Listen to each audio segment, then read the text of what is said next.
도서와 K-웹툰주의 반등이 눈에 띄었습니다. 현재 4시에서 6시 사이 시간 외 단일가 매매가 활발하게 이루어지고 있는데요. 새롭게 올라온 이슈와 특징들 하나씩 짚어보겠습니다. 서울 반도체가 올해 3분기 잠정 매출을 공개했습니다. 3,023억 원으로 집계됐는데요. 지난해 같은 기간 대비 7% 증가했습니다. 이는 시장 컨센서스를 웃도는 수치로 이러한 소식에 현재 주가가 반응하고 있습니다. 서울 반도체는 다음 달 3분기 확장 실적을 발표하고 세부 내용을 공개할 예정입니다. 미원 SC가 26억 원 규모의 자기 주식 취득을 결정했습니다. 주식 가격의 안정과 주주가치 제고 목적이라고 밝혔는데요. 취득 예상 기간은 10월 14일부터 내년 1월 13일입니다. HLDNA가 삼성전자와 공급 계약을 체결했습니다. 편택 변전소 신축 공사에 관한 내용이고 계약 금액은 1,428억 원 규모로 최근 매출액 대비 약 9% 수준입니다. 이번 계약 기간은 2023년 12월 4일부터 2026년 8월 31일까지로 약 2년 8개월이라고 밝혔습니다. 이렇게 공시 다뤄봤고요. 시간의 특징주 5개로 정리했습니다. 현재 시간 외에서 자동차 부품주들의 흐름이 좋습니다. 서연, 이화 등 전반적으로 오르고 있는데요. 화신은 정규장에서 급등한 데 이어서 현재도 7% 넘는 시세 뿜어내고 있습니다. 현대차의 인도 IPO 소식에 영향을 받는 것으로 보이는데요. 관련 내용 잠시 후에 자세히 다뤄보겠습니다. 한강 작가가 아시아 여성 문인 최초로 노벨 문학상을 수상하면서 관련 기업들의 주가가 강세를 보이고 있습니다. 한강 작가의 출판사 창비의 출판 물류를 담당하고 있는 다산 네트워크스가 현재 주목을 받으면서 상한가 향해 나아가고 있습니다. 오늘 테슬라가 로보택시를 발표한 이후 국내 2차 전지주가 줄줄이 하락 마감했습니다. 하지만 현재 시간 외 거래에서는 그 흐름이 바뀐 모습인데요. 2차 전지 관련주 성우 하이텍이 현재 2% 넘게 오르고 있습니다. 경영권 분쟁 이슈에 시장이 주목을 받고 있는 티웨이 항공이 현재는 큰 낙폭을 그리고 있습니다. 차익 실현 매물이 출회되는 것으로 보이는데요. 잠시 후에 자세한 얘기 나눠보겠습니다. 트럼프 후보자의 당선 가능성이 높아지면서 오늘 재건주들이 일제히 오름세 보였습니다. SG는 정규장에서 14% 넘는 급등 마감한 데 이어서 현재도 빨간불을 켜내고 있습니다. 이렇게 시간 외에서 새롭게 올라온 이슈와 특징주까지 짚어봤습니다. 관련된 종목을 보유하고 계신 분들은요. 지금 바로 02-2000번에 4919로 신청해 주시면 자세한 상담 도와드리겠습니다. 지금까지 공중전의 김윤아였습니다. 네, 그럼 시간의 특징주들 한번 짚어보도록 하겠습니다. 앞서 이야기 들으셨다시피 자동차 부품주들이 일제히 강세 움직임 보여주고 있습니다. 일단 화승 R&A, 서연 이화, 화신, 성우 하이텍, 자동차 부품주 전반적으로 시세가 나오고 있는데요. 이주 본부장님께 여쭤보도록 할게요. 22일에 인도 IPO가 이뤄질 예정인데 다다음 주 화요일로 일단 예정이 돼 있잖아요. 다음 주 시장에서 이런 자동차 부품주 트레이딩 접근 전략이 가능한 건지 부품주 어떻게 보세요, 본부장님? 네, 저는 지금 그동안 많이 쉬어갔기 때문에 충분히 인도 IPO 모멘텀을 가지고 접근해 보셔도 저는 괜찮을 것 같다는 말씀을 좀 드리고 싶고요.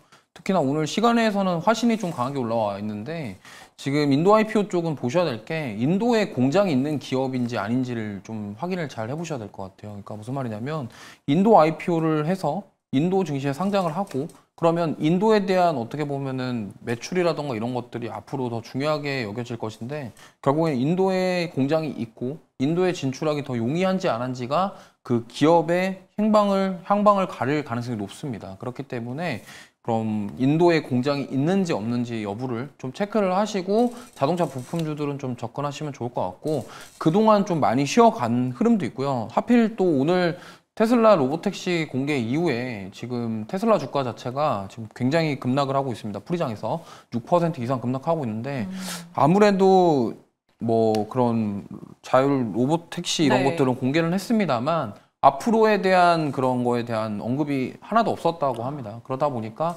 이게 오히려 지금 현대차 쪽 그리고 현대차 관련 부품주들에게 반사이익으로 작용된 것이 아니냐 저는 개인적으로 이렇게 생각을 하고 있기 때문에 인도 IPO 모멘텀도 있지만 지금 테슬라 자율 주행 택시 이런 기술 그러고 공개를 했는데 막상 그냥 원래 하던 얘기들만 그대로 나왔다 해서 실망한 부분들이 오히려 지금 자동차 부품이라던가 현대차 쪽으로 시간 외에 좀 들어왔다. 그렇다고 한다면 인도 IPO 발표 전에 다음 주에 추가 시세를 낼 가능성이 있으니 다음 주에는 좀 지켜봐야 되겠다는 말씀 드려보겠습니다. 네, 알겠습니다. 자동차 부품주 다음 주 시장까지 시세 이어갈 것 같다. 지금 테슬라가 개장 전 거래에서 5% 하락 출발을 준비하고 있습니다.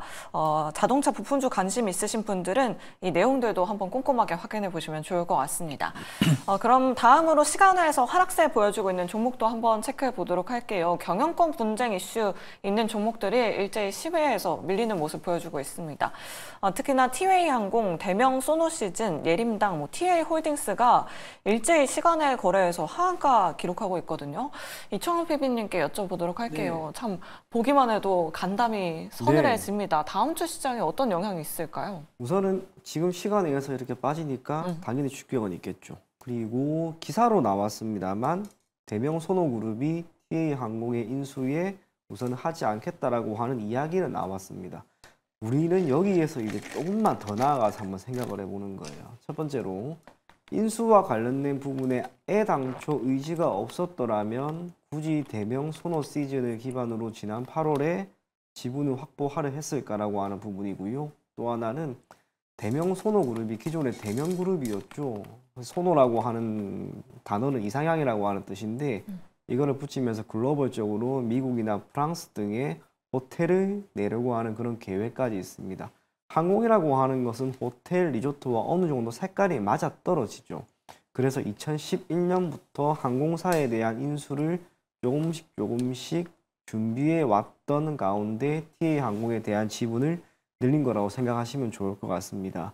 시가총액이 7천억 원 정도, 그 정도라고 생각을 했는데 최근에 주가가 이렇게 올라가면서 8천억 원이 지금 넘어가죠. 약간의 부담이 되는 거죠.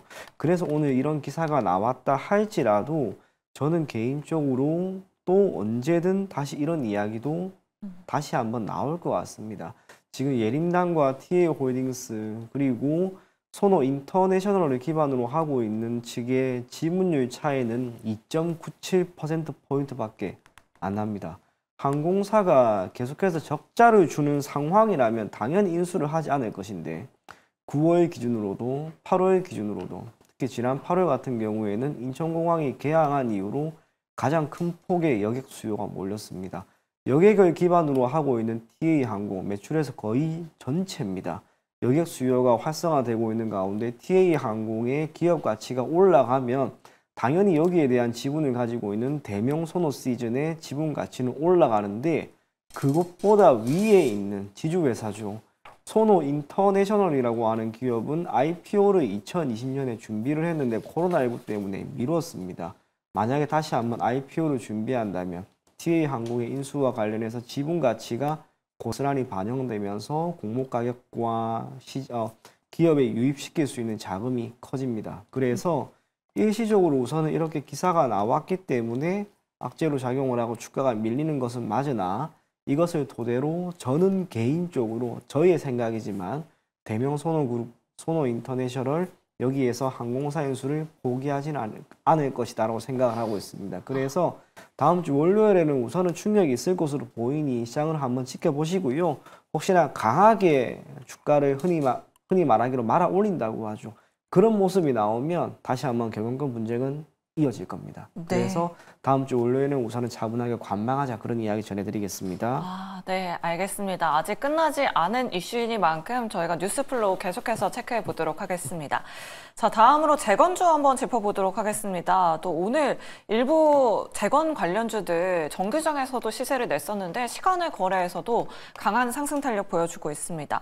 SY스틸텍, 다산네트웍스, SG, 현대 에버다임 같은 종목들 움직임 보여주고 있는데요.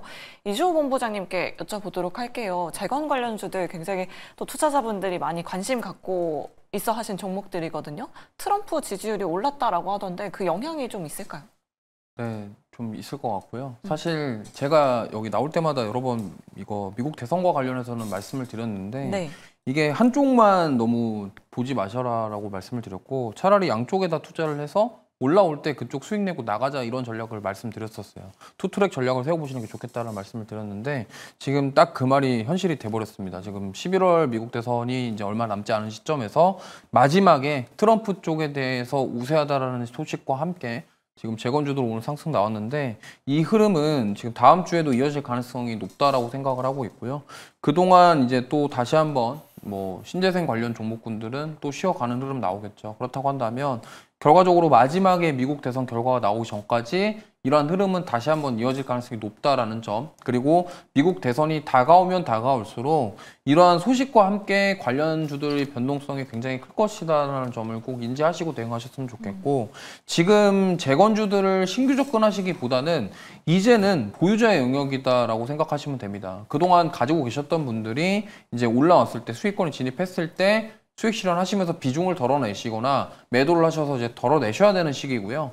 만약에 신규 접근을 하겠다, 이거는 이제 왜냐면 이제 미국 대선의 결과가 어떻게 될지 우리가 모르는 상황에서 지금 들어간다는 거는 조금 위험할 수 있습니다. 왜냐면 이렇게 뉴스가 뭐 트럼프 지지율이 높다라고 나오다가 갑자기 주말 사이에 해리스 지지율 올라갔다는 소식 나오면은 이렇게 올랐던 종목들 그대로 다 빠지는 그런 모습이 나올 수가 있습니다. 왜냐면 지금 우크라 재건 관련주들은요, 철저하게 트럼프 이슈에 의해서 지금 움직이고 있기 때문에 그거와 관련돼서를 꼭 인지를 하시면 좋겠고, 물론 기술적으로 봤을 때는 특히나 SY 스틸텍 같은 경우도 지금 사실 계속적으로 시세를 주고 있습니다. 하지만 이게 뭐 뉴스 하나에 정말 변동성이 굉장히 클 수가 있기 때문에 이러한 점은 꼭 감안하시면서 대응하셨으면 좋겠고, 뭐 기술적으로 보면은 여기서 한 번 더 치고 올라가서 전고점 돌파하지 않을까 이렇게 생각해 볼 수 있는데, 우리 뜻대로 되지 않는다라는 거는 지금 많은 분들이 알고 계실 겁니다. 그렇기 때문에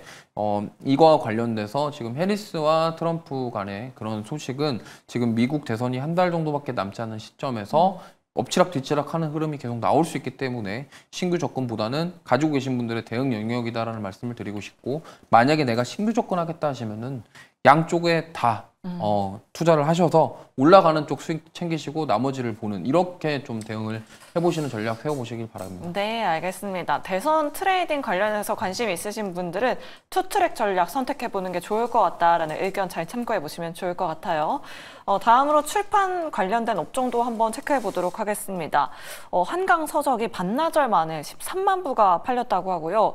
이제 예약 판매가 시작됐다고 합니다. 그만큼 정말 뜨거운 인기를 보여주고 있는데, 현재 밀리의 서재가 시간외에서 5% 상승 탄력 보여주고 있고, 뭐 다산 네트워크스 같은 종목들도 이 한강 관련주로 엮이더라고요. 피비님께 여쭤보도록 하겠습니다. 이 시세 어느 정도로 예상하실까요? 며칠은 더 가지 않을까라고 생각을 해요. 여러 가지 이유가 있겠지만, 제가 대학교에 다닐 때 교수님 수업을 듣는데 그런 이야기를 하나 해주더라고요. 우리나라 사람들, 우리나라 작가들이 노벨 문학상을 받지 못하는 이유가 이 어휘라고 합니다. 예를 들어서 우리나라 기준으로 노랗다라고 하는 이 표현을 노리끼리하다, 노르스름하다 여러 가지 표현을 할 수 있는데, 이거를 영어로 번역을 하게 되면 결국에는 옐로우예요.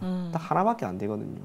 어휘가 가지고 있는 풍부함이 오히려 영어로 평가를 함에 있어서는 안 좋았던 거죠. 그래서 한강 작가 이전에 노벨 문학상의 매우 유력한 후보자로 이렇게 지목되었던 고은 시인이라고 있습니다. 안 된 건데, 지금 한강 작가가 그걸 뚫은 거예요. 엄청난 일한 겁니다. 그러다 보니까 오늘 관련된 기업들이 이렇게 시세가 나왔고, 예전에 영화 기준으로 기생충과 어느 정도 비교하는 이야기도 있는데, 저는 당시 기생충이 그 오스카상인지는 모르겠습니다. 기억이 잘 안 납니다만, 그때 관련된 기업들이 4일인가 5일 연속 상한가를 갔던 저는 그런 기억이 있습니다. 마찬가지입니다. 예스24라든지 또 한세 예스24 홀딩스 같은 기업과 또 다산 네트워크스는 오늘 우선은 종가 기준으로 이렇게 약간 윗꼬리가 달렸긴 했지만, 이 이슈 자체가 오늘 하루에 끝날 이슈는 아니라고 봅니다. 예스24 저도 어제 오후 저녁에 바로 접속을 해봤는데 우선 접속이 약간 안 됐고요. 네. 주문을 하려고 했더니 안 되는 거죠, 지금 당장. 이게 단순하게 책에 나오는 데까지 시간이 많이 걸리는데, 그것은 국내만 그런 겁니다. 이 노벨 문학상을 받은 한강 작가의 작품, 대표적으로 채식주의자 같은 경우 해외에 어마어마하게 이제 팔릴 거란 말이에요. 그러한 수혜를 누가 받을 것인가? 출판을 담당하는 우리나라에 있는 많은 기업이고, 그 중에 하나가 다산 네트워크스라는 거죠. 그래서 시세가 오늘 당장 마무리될 것이다 라고 생각하지는 마시고요. 다음 주 월요일, 화요일 뭐 시장이 만약에 안 좋다 하면 오히려 더 이쪽으로 시장 수급이 몰릴 수 있습니다. 그래서 지금 보유하고 계신 분들, 설령 오늘 고가에 샀다 하더라도 우선은 더 가지고 가자, 그렇게 이야기 마무리하도록 하겠습니다. 네, 알겠습니다. 다음 주 시장까지는 추가적인 시세 가능하다라는 의견 잘 들어봤습니다.